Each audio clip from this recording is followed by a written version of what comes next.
নমস্কার, আপনারা দেখছেন নিউজ লাইন। মাঝপথে মিছিল আটকে দিল পুলিশ। পুলিশের সাথে বচসা বিজেপি কর্মীদের মধ্যে।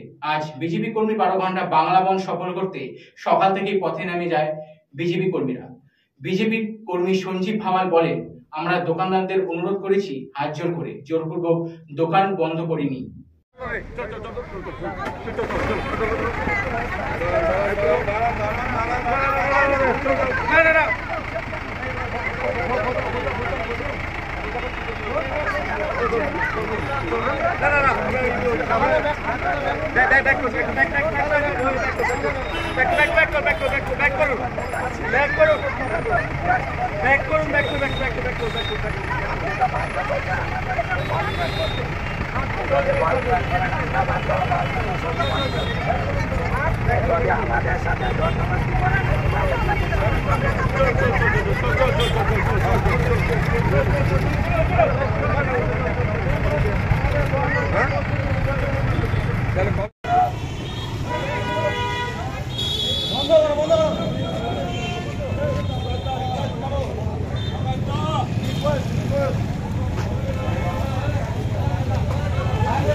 আটকানো বলতে মানে কি, এখানে পশ্চিমবঙ্গে যে প্রশাসন সেটা তো তৃণমূলের দলদল হিসেবে কাজ করে আমরা বারংবার বলে আসছি।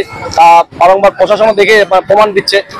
আমরা সকলের কাছে, ইসলামপুরবাসীর কাছে অনুরোধ রেখেছি গতকালকে মাইকিং এর মাধ্যমে। আজকে আমরা প্রত্যেকে গিয়ে বাড়ি বাড়ি গিয়ে তাদেরকে অনুরোধ করলাম যাতে বন্ধ রাখে, এবং তারা যথেষ্ট সহযোগিতা এবং সাড়া দিচ্ছে।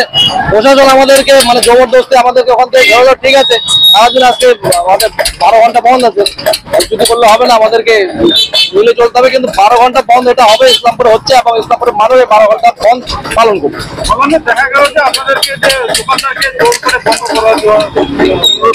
আমরা অনুরোধ করছি, প্রশাসন ধমকি দিচ্ছে যে আপনারা দোকান বন্ধ করবেন না। আমরা বারংবার বলে আসছি, প্রশাসন হচ্ছে তৃণমূলের দলদাস পুলিশ, তাদের গুন্ডা বাহিনী।